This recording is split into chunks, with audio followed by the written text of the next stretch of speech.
All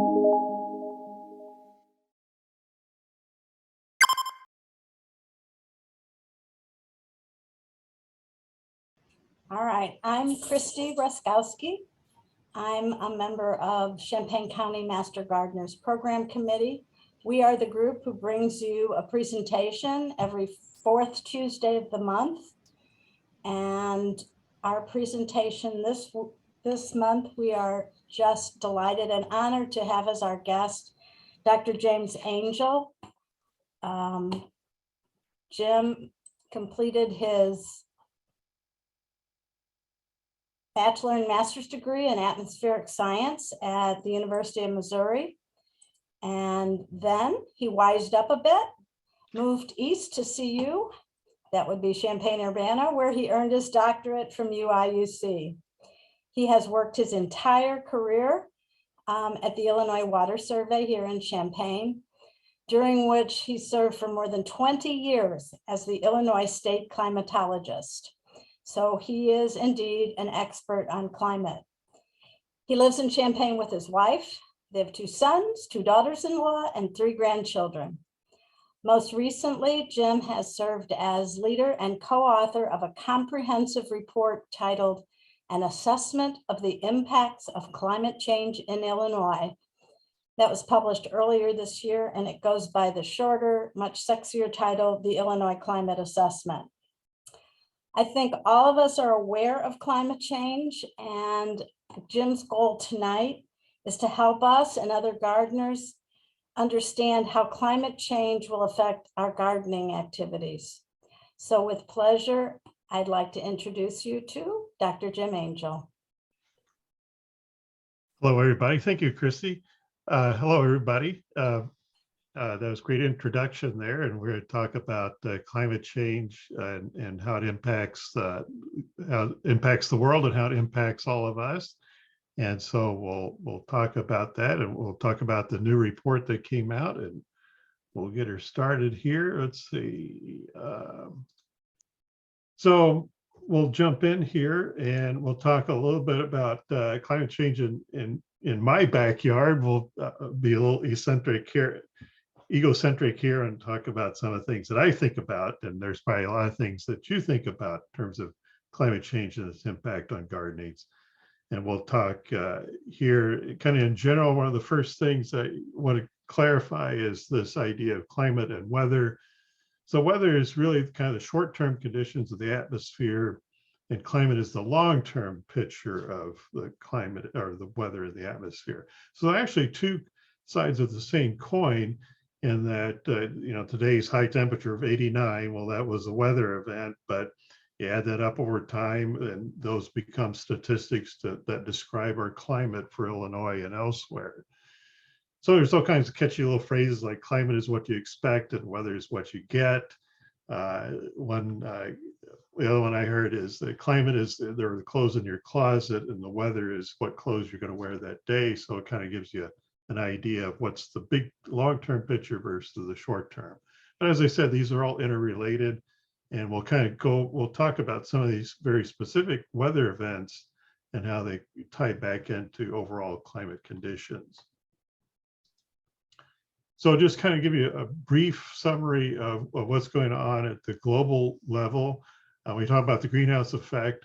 It actually is a natural effect. Some of the sunlight that hits the earth, it warms up the Earth's surface and the atmosphere, and the CO2 and other gases in the atmosphere trap that heat and keep the Earth rather warm. In fact, if it weren't for that, our average temperature, instead of being around 60 degrees Fahrenheit, would actually be closer to 0. So it'd be more like living on Mars or the moon or someplace like that if it weren't for those heat trapping gases. So those make this planet livable.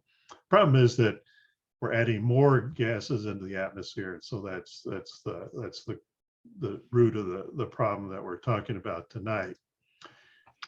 And I'll yes. I'm sorry to interrupt, but we can see your notes view. Oh, can okay. you swap your display settings? Oh, okay. Yeah. Sorry about that. Here. Let's see.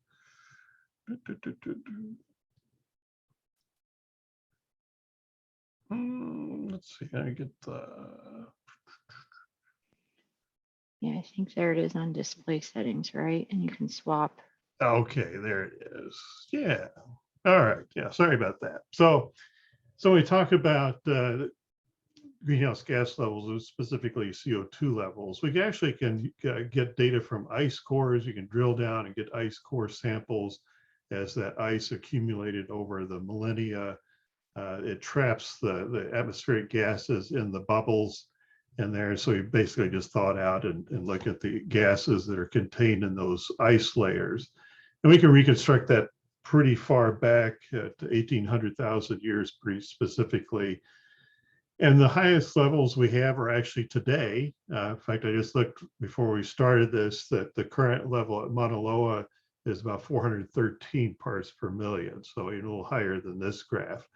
But you can see that we're off the charts as far as the levels of CO2 concentrations in the atmosphere over the last 800,000 years. And you have to go way back to an earlier period to see levels that are as high as they are today. So it's by far and away above the natural environment as far as CO2 levels. Background is kind of about in the order of, I always say about 275, 250 or thereabouts is kind of the pre-industrial levels. And it's no mystery of where the CO2 levels are coming from. This is the distribution of sources across the United States. So, fossil fuel related to electricity and heat production and transportation, as well as industry and agriculture and other activities have produced quite a bit of CO2 levels into the atmosphere, and those amounts have been increasing over time. So it's no mystery about where that's coming from. Now, it has a big impact on temperatures. We know that just in the more recent period, in the last couple of 1700 years, that just like the CO2 levels, that our air temperatures around the globe have skyrocketed or are much above the background natural climate variability that we've seen before then. In fact, you really have to go back to the last 125,000 years ago to see temperatures like we're seeing today.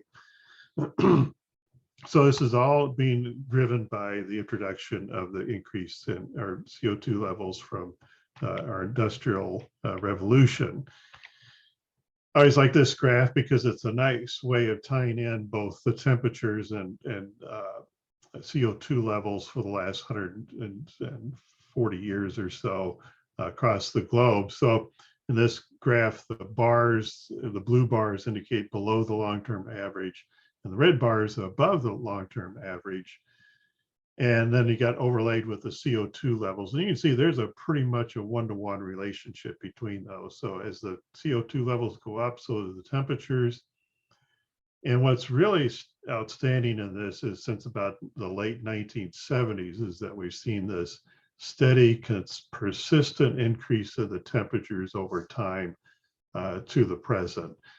And so that it's a pretty strong smoking gun, as you might think, of this relationship between the CO2 levels and the warming of the atmosphere.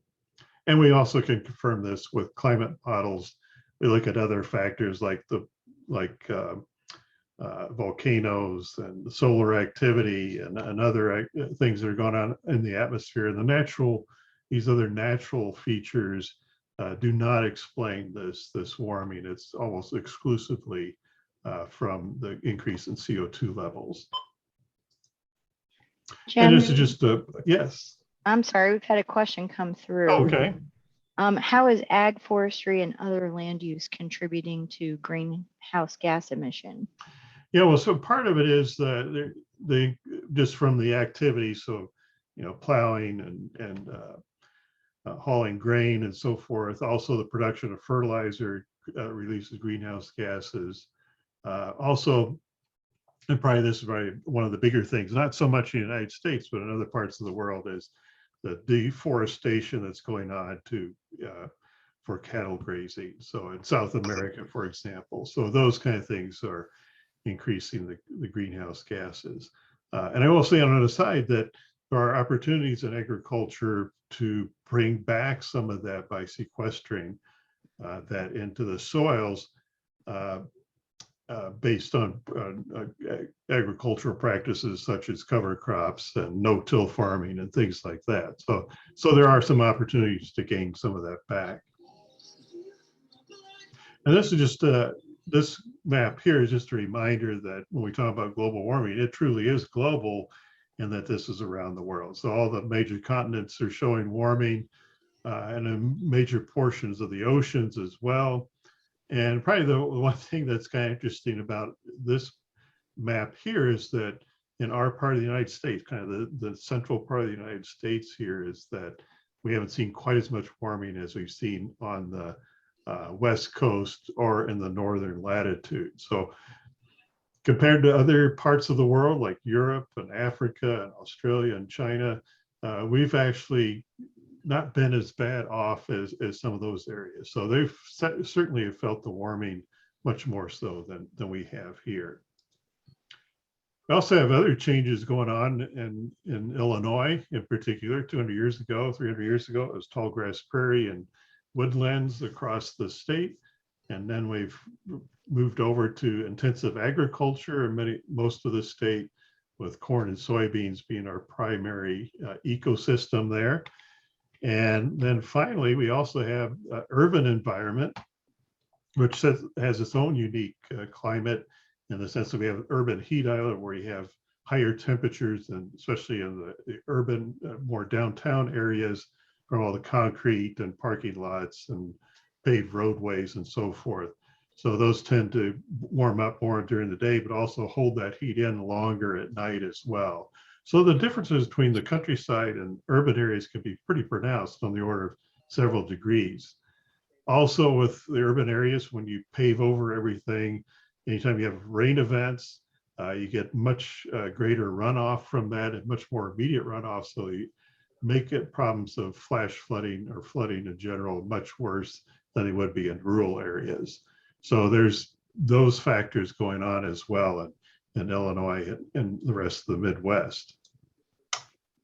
So I think the important takeaway from this part is just that we're now in the warmest period in modern civilization, and that it's the human activities that are the dominant causes of this warming. Also, the other thing about all this is, as you warm up the atmosphere, you also get more evaporation, and as a result, you get more precipitation. In fact, if for every degree you warm up the atmosphere, you get about 4% more water vapor, and that's fuel for the next thunderstorm that passes through. So we see this strong pattern of not only warmer temperatures across the globe, but increased precipitation in many areas.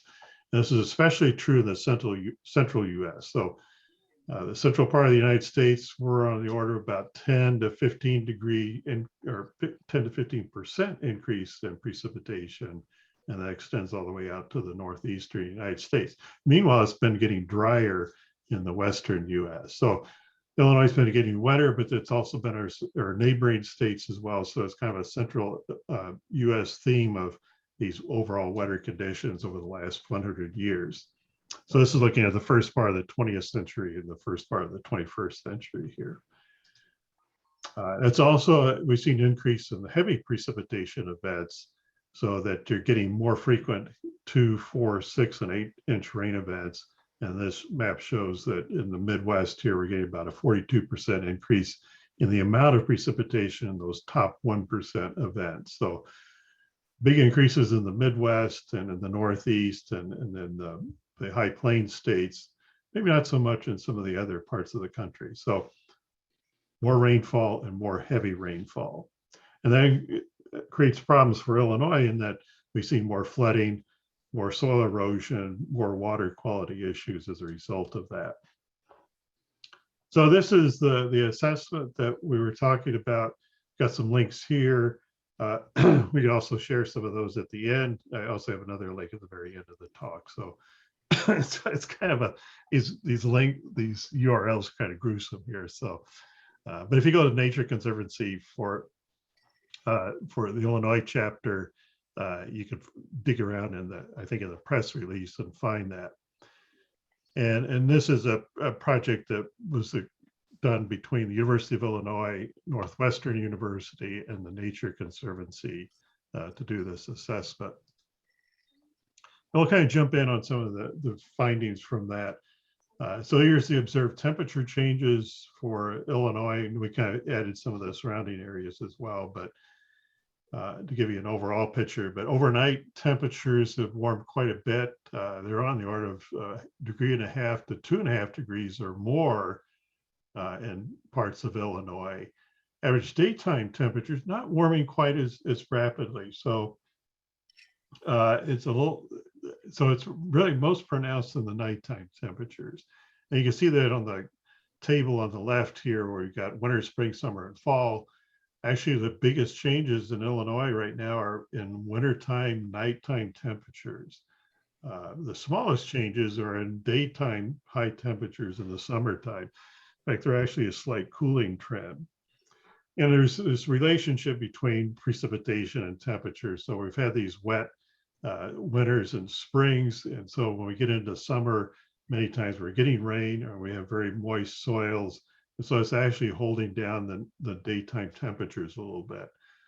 So we haven't seen the pronounced warming in the daytime temperatures in the summer as you have seen in other parts of the country.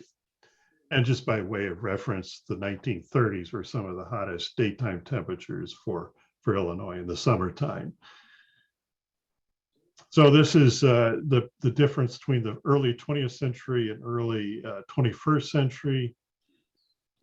All the seasons are showing warming in the nighttime temperatures, most of them in the daytime temperatures as well. Jim? Yes. Going back to the precipitation map, someone asked why dry in some places and wetter in others. Okay, and this one maybe. Yeah. So some of these patterns are in the nature of how the precipitation falls in these different areas. So here in the central part of the United States, most of our moisture comes up from the Gulf of Mexico. So from Texas on over and all the way up to Minnesota and the Dakotas, that most of that our moisture comes to the Gulf of Mexico, and then we have the systems that interact with that. If you go farther west, there's the storms that come off the Pacific. There's also the monsoon season, which is a kind of a more of an July, August time frame for out there. So they just have different mechanisms for how that precipitation plays out. So some of these things can work for you. In our case, having warmer temperatures and more moisture out of the Gulf of Mexico and more evaporation feeds into more precipitation here, whereas some of the other factors inhibit the precipitation out west, especially in parts of California and Arizona there. Okay. And then someone asked, why were the 1930s so warm? That's a good question. We know there's been some research that looked at El Nino and La Nina, and there's some thoughts that there was some pretty big La Nina events out there in the Pacific Ocean that was perhaps impacting our weather here in the central U.S. Also, with these type of events, they kind of feed on themselves. So we saw this in 2012, where we had this big drought in not only Illinois but most of the U.S. there. Whereas once you get the soils dried out, it stops raining, and you've lost that local source of moisture that gets recycled, and so that it just stays dry, and then it stays hot. So once the soils are dried out, it's much easier to heat them up. So you get this kind of hand in hand, the hot, dry weather go together. And so there's probably some of that feedback going in there as well. So those things, the larger circulation patterns, and then also the ongoing droughts in the Midwest and central US during that time period fed into those really hot temperatures. So July 1936 was our hottest month on record for Illinois, and we had many stations that were regularly over 100 degrees day after day in July of that year. So pretty brutal. And you think about it, that's before air conditioning. So that's kind of mind-numbing there. So here's the observed precipitation changes, kind of zooming in on Illinois and the surrounding states here. And you see in the table there, we've got it, the trends both in inches increase and also as a percent increase. So wintertime, about 1/2 inch, but especially in summer, we've gained almost 1.5 inches. So overall, we've gained, gosh, about on the order of about 15%, or about another month's worth of precipitation. So we're in a much wetter climate now than we've ever been in recorded history for Illinois. It's just a very, very wet environment, especially compared to the early part of the 20th century. Also, another thing, kind of side note on this, is that not only are we seeing more wet conditions in summer and spring, but also in winter, and more of these big time winter events that fall as rain rather than snow. So we've had several years in a row where we've had systems move through, especially in Missouri and Illinois and Indiana, kind of in along that area, that have produced tremendous amounts of rain, 4, 5, 6 inches or more. These cause of massive flooding and loss of life and significant damage across large areas. So, this is like this one is in let's see, where do we go here?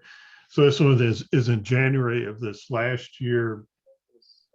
And just a tremendous amount of rain, and at a time of year that we generally don't get that much rain. And if we do get something, that falls as snow instead of rain. Imagine my poor Charlie. So here's the flip side of the coin. So no surprise here, this is on the drought side of things. So the areas in red are past droughts, and you can see that the 1930s droughts were pretty significant there. So the more red, the more drought, and the lower the numbers there, the more significant those droughts are. So from 1900 to 1964, we had about 1, 2, 3, 4, 5, 6, 7, about 8 droughts, major droughts. Since then, we've only had 2 in 1980 and 2012, and neither one of those were as bad as the droughts that we saw in previous decades. So we're trending towards not as much drought, and the ones we do get tend to be short-lived. So we might get 2 or 3 or 4 months of intense drought and then it's over. Whereas we had several droughts before 1965 that were multi-year droughts. And so that's another facet of the Illinois climate that has changed over the last century. Now the future is a little murky on this about how this will play out on the future. And we can touch on that here in a minute when we talk about projections. But statewide average snowfall, a lot of year-to-year variability. If you're here in the 1970s, ooh, look out! That's where we had a lot of the really snowy winters in Illinois. So we had those are the ones that set the record for the modern era. And since then, it's kind of tapered off a little bit, but it kind of bounces back and forth. 2014, we had a lot of snow, kind of rivaled some of those winters in the 1970s. So we still have quite a bit of snow at this point in time, and no really long-term trends there, other than it just bounces around quite a bit. If we look into the future, we'll talk about that for a bit here. Look, the future projections are always kind of tricky because you not only have to know what the climate's going to be like, but you also have to know what our economic activities are going to be like, what our emission levels are going to be like, what kind of policies will be into place. And so it becomes very tricky about trying to figure out what's going on. So one of the things they've done is they picked some scenarios that are possible, not probable, but are possible in the future, because we don't know which one is likely to play out.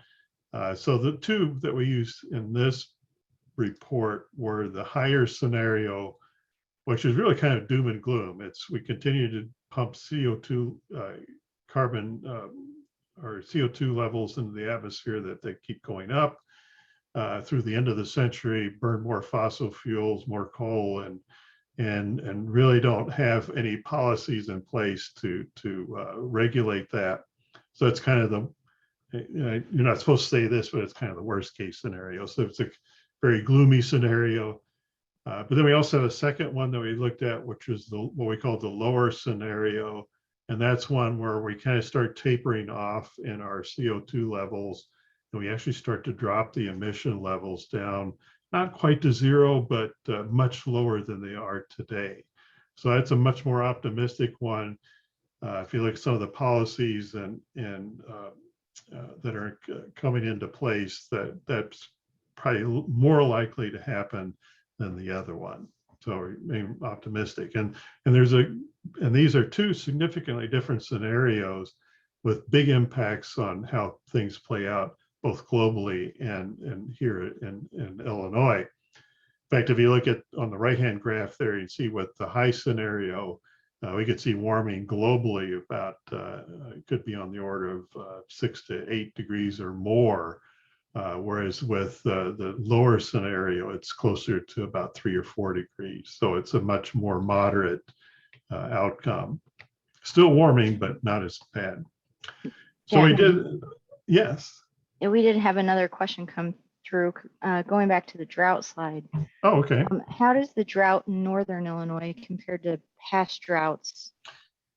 Yeah, that one's pretty intense. It's very localized just for the northern part of the state there. But there's some areas that are in pretty significant drought right now. Let's see, I think it was Rockford. I was just talking to Trent Ford, our new state climatologist, the other day about this, and I think they're on track for their driest year to date. On record, and their records go back to about the 1880s or 90s or so. So so for parts of Illinois, that's a very significant drought occurring right now. And that's another thing about some of these past droughts. They were big droughts. They were not only Illinois, but large chunks of the Midwest and elsewhere. Whereas we're seeing more of these little intense pockets of drought this year and previous years. So it's more localized.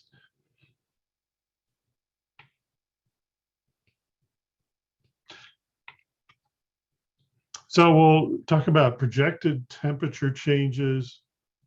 And I'll show a series of maps of these kind of a similar pattern, in that the top panel is the lower emission scenario, and then the bottom panel is the higher emission scenario in all of these. And so, and then on the left-hand side is mid-century, and the right-hand side is late century.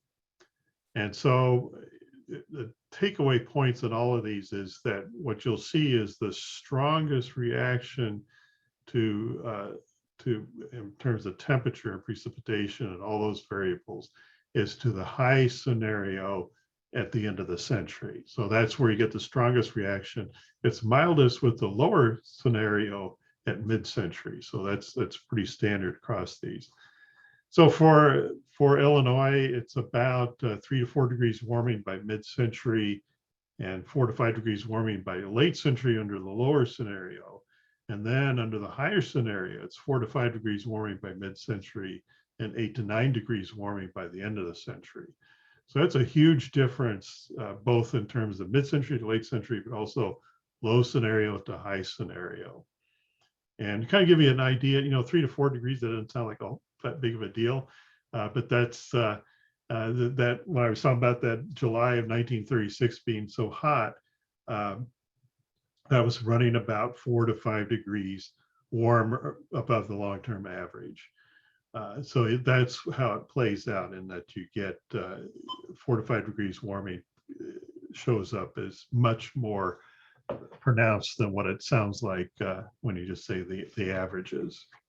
You especially see that on the extreme temperatures, and we'll show that in a second here. Projected precipitation. This one's not quite as spectacular. Under the lower scenario, it's about 0 to 6% by the mid to late century. So not a big change. We've already increased by about 10 to 15% in the last century. So continuation of that wetter trend, but maybe not quite as intense. Under the higher scenario, with about 3 to 6% wetter at mid-century and about 4 to 10% wetter at the end of the century. So a little stronger, with the higher scenario, but not a whole big difference. And these are the kind of changes we're already kind of used to seeing in terms of precipitation, based on what we've seen so far. But it also means that we're going to have an increase in the heavy rain events. So we've seen trends already in a number of extreme precipitation events. So on the left-hand side is a bar graph of number of days with 2 inches or more averaged across stations and across the state. And it's gone from, somewhere in the ballpark about 1.5 or so up to 2. And now in this most recent period of 2015 to 2019, there we've gotten up to 2.5. So big jump in the number of heavy rain events. 2 inches is about the time where you start to see flooding, both in urban and rural areas. And so that's where it starts to be problematic. Those are projected to change into the future. In fact, on the order of, we could see percentage-wise, 30 to 60% under the lower scenario, and even more so, a 90 to 120% increase in the number of days under the high scenario, especially by the late century there. So this is probably a bigger concern than the average precipitation increasing. It's the impact on the extreme events. And it's kind of the same story with extreme temperatures. So this is a number of days, 100 degrees Fahrenheit or higher. It's pretty rare in Illinois right now to see 100 degrees. We might see a day or two. I don't think we saw it much this year, certainly not in central Illinois. And it's especially rare as you go farther north. You get into the Chicago area, it's about once every 2 or 3 years that you might see a 100-degree day. Under the low scenario, by mid-century, it's depending on where you are, between 0 and 12. By the end of the century, it's increased to 6 to 18. And by under the high scenario, it's 6 to 18 by mid-century and 14 to 48. Or 18 to 48 by the end of the century. So it's scorching hot conditions by the end of the century. 100 degrees, that's pretty unbearable. It's hard to do anything outside. It's a threat to animals and humans and plants. And so that would be a pretty catastrophic outlook to go down that path. It's still no picnic to go down these other paths. So, like I said earlier, that warming of 4 to 5 degrees by mid-century could play out to many more days of 100-degree weather. Growing season length, I guess this is maybe good news, bad news thing, we've seen an increase in the growing season in Illinois. It's on the order of about a week or two, depending on where you are. Much of the increase has been in the spring. So we're getting warmer springs, and that has increased the length of the growing season there. Not so much in the fall. The fall trends are pretty muted, but we're gaining ground on the growing season length. And even under the low scenario, we could get about another week or two or longer by mid to late century. And under the higher scenario, it could be even longer. We could get an extra month out of it by the end of the century. So it's good news, bad news, because it's good news for growing plants, but it also means there's a longer growing season for weeds and insect pests as well. So everything kind of goes along with that. So it may be kind of a wash on terms of the overall impact. But we can expect to see that play out as we get warmer moving on into the future, that we'll see a longer growing season. And as that is implied, is that we'll also see a shorter winter season or non-growing season as well. So we talk a lot about the impacts in the report, and I'll just highlight a few here as they relate to our backyards.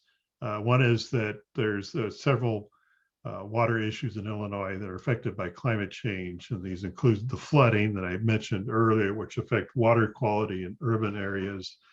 And these cause economic damage and environmental damage and public health hazards. We're also concerned about extended summertime droughts that may impact water supplies.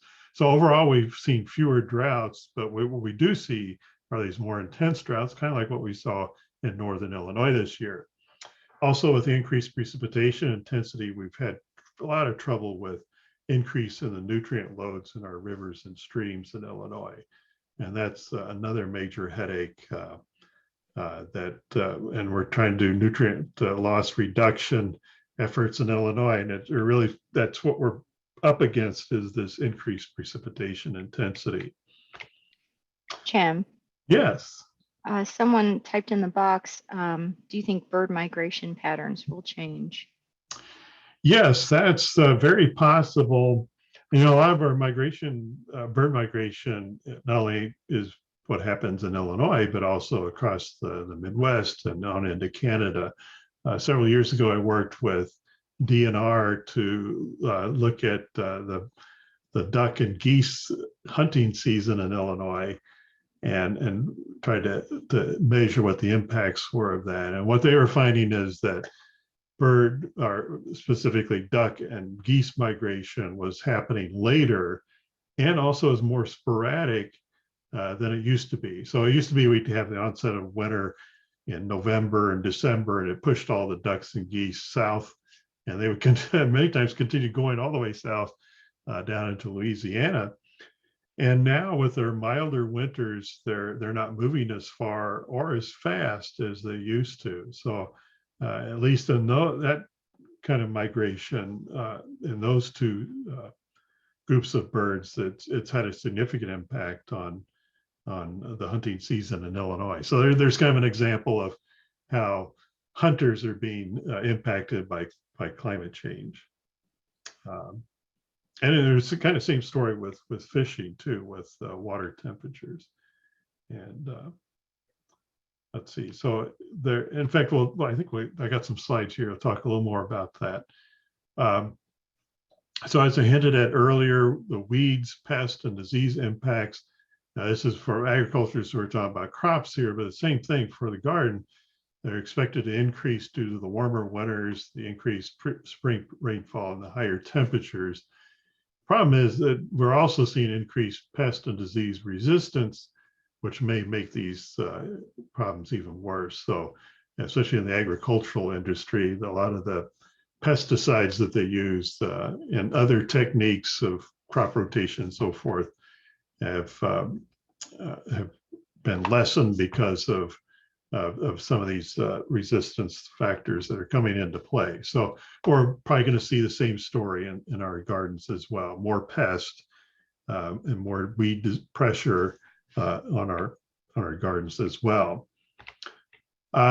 Specialty crops, fruits and vegetables. So here again, there's commercial, but it also applies to your backyard. I guess maybe the good news is that the plant hardiness zones will shift northwards, so you might be able to grow things now in the future that you can't grow now.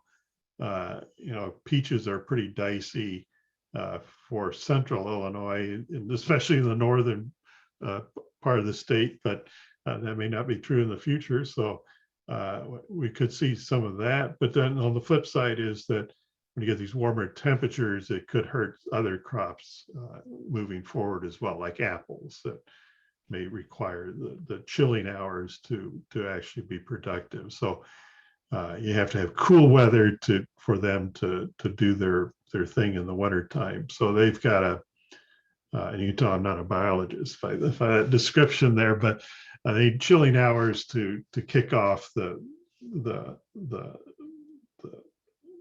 whole process for producing fruit later in the spring.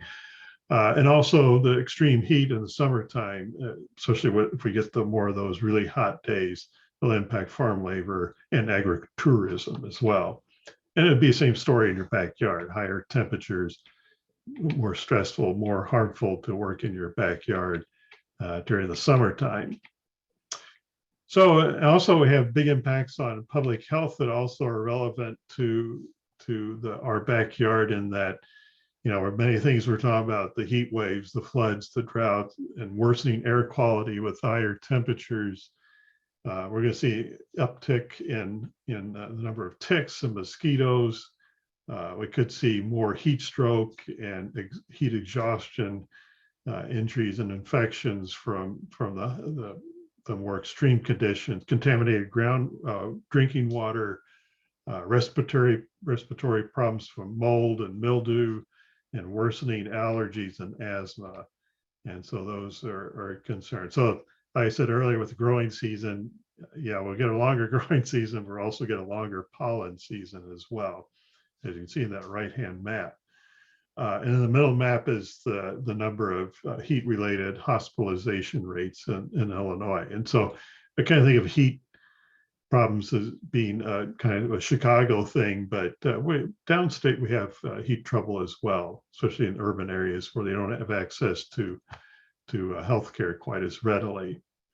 So those are going to be some stressors moving forward as we work in our gardens with the high heat, this higher incidence of flooding and all the things that go along with that, as well as water quality and air quality issues. So some impacts on ecosystems. This is probably one of the things that that I wanted to point out tonight was that some of these projection changes, there's going to be some winners and losers in the ecosystem. But the challenge is that the rate of change is much more rapid in the past. So, you know, we've always had natural changes in the ecosystems in the state, but these are happening at a much more rapid rate. So it's much harder for the ecosystems to adapt to that or adjust to that. So there's going to be some winners like sweet gum, post oak, and hackberry that'll thrive under this warmer, wetter climate. And then others will struggle, especially the ones that prefer the colder conditions like Ohio buckeye and basswood and the quaking aspen. So there's going to be, and we kind of see that with animal life as well, and that we'll see some species start to get chased out, especially cold water fishes. Some other will thrive. In fact, here, kind of the weird side story is that in the last couple of years, we're starting to see armadillos in southern and central Illinois, which, you know, I always thought of that as kind of a Texas thing, but here they are coming into Illinois because with the milder winters, and they're able to push northward.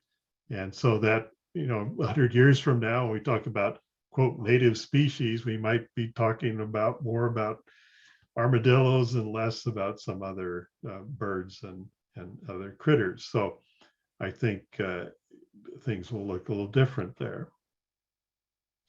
So, and this also brings up another point I wanted to mention at this stage is that in terms of trees in your backyard, first of all, there's going to be some that'll be more stressed than others as we continue on this warmer, wetter climate.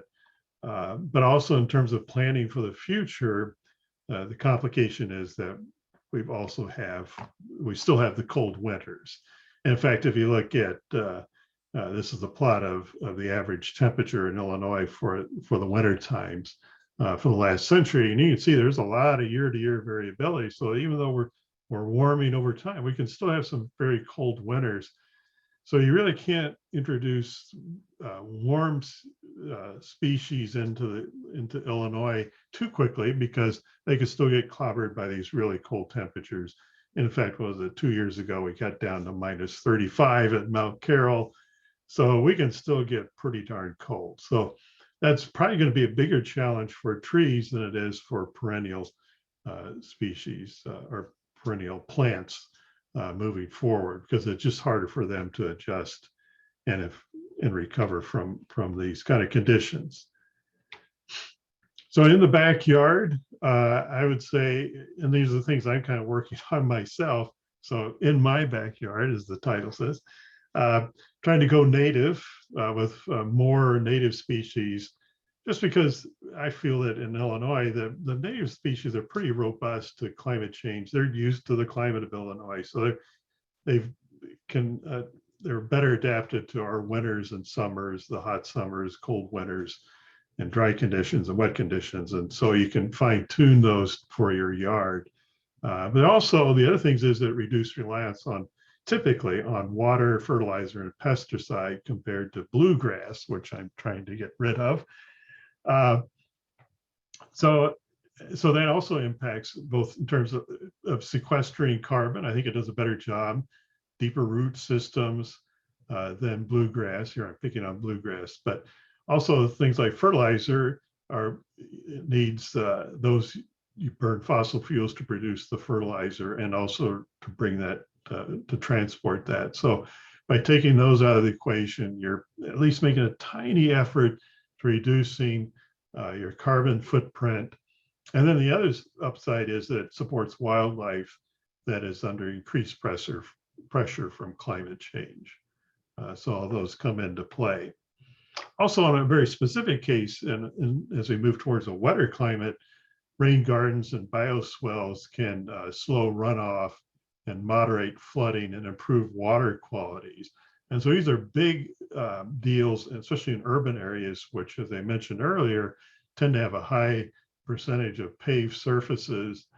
By doing this, we can lower the impacts of these very heavy rain events. So there's concerted efforts in many cities to make this happen, especially in the Chicago area. There seems to be a lot of effort in this regard. So it's another example of how you can do your part for climate change there.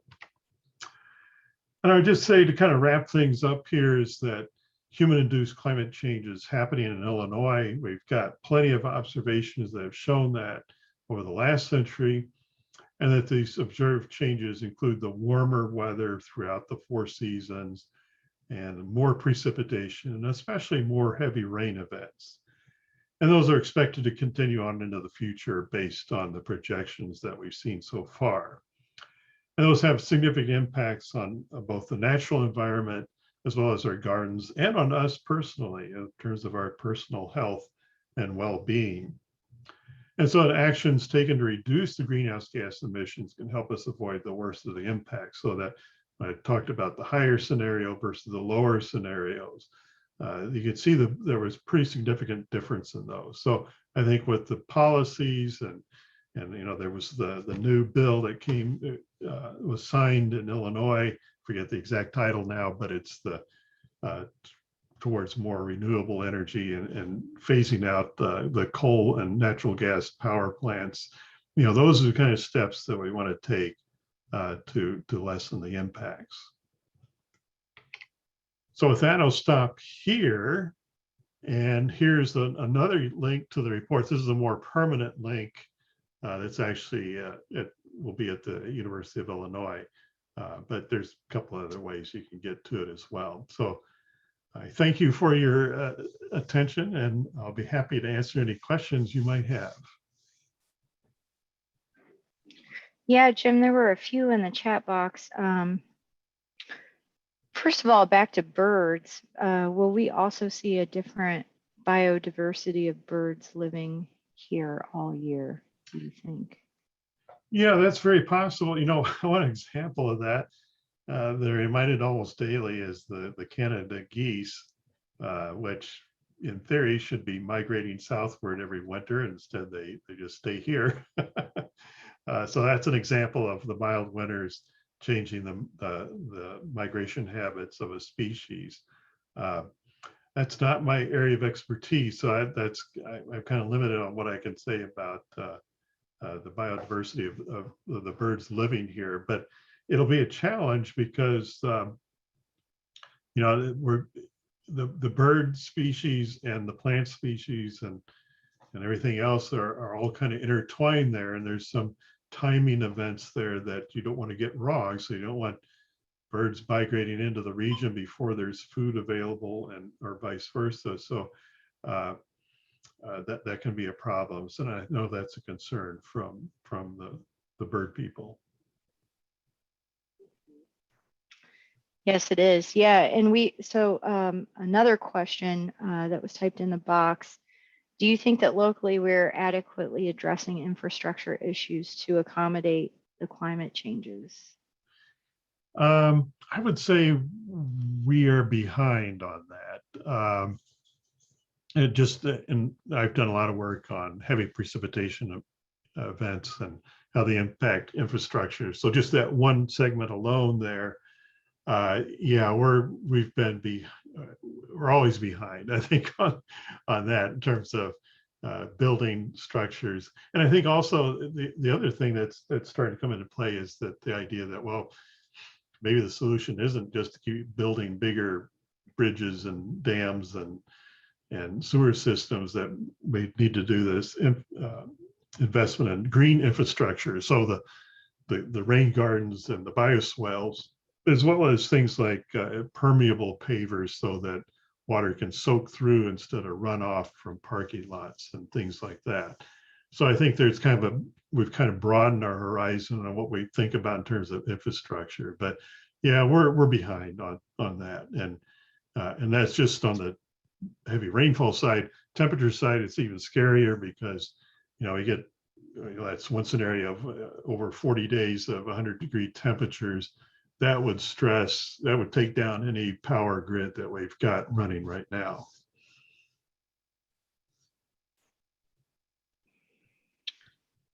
All right, great. Oops. So I've been putting a few resources in the chat box here. If anybody wants to grab onto those. Oh yeah. Illinois Indiana Sea Grant has some great publications out there. Jim, you had said that you would make your slides or your presentation available. How would people request that? Yeah, well, let's see. I don't know if you guys have any way of storing that. I mean, I could certainly just, if you email me, I could just send it as an email. Or if you just like to send me the presentation, I can share it with everybody who's registered. Oh, okay. All right, that would work great. If you're okay with that. Sure.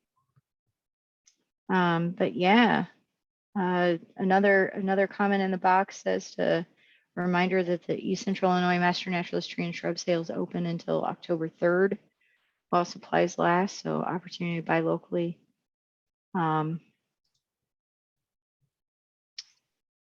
No other messages in the box though, Jim. Okay. Okay, well, Jim, thank you so much for talking with us. It's a little scary, I must say. We all hear about climate change, but when you see incrementally what's happening, I think we have to be really concerned. That's right. All of you who attended today, thank you so much. There is a poll available here, and we really would appreciate if you could answer those few questions.